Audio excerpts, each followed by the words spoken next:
एक दिन एक लड़का गौतम बुद्ध के पास आया। उसने कहा, भगवान, मैं हमेशा गुस्से में रहता हूँ। लोग मुझे परेशान कर देते हैं। क्या करूँ?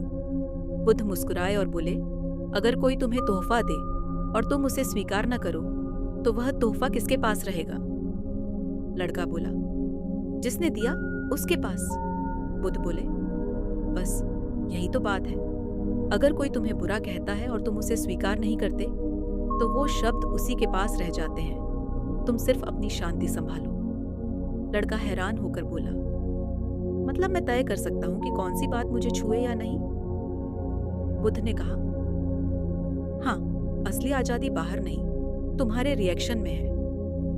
तो अगली बार जब कोई तुम्हें उकसाए, याद रखना, तुम्हारे रिएक्शन का रिमोट सिर्फ तुम्हारे पास है।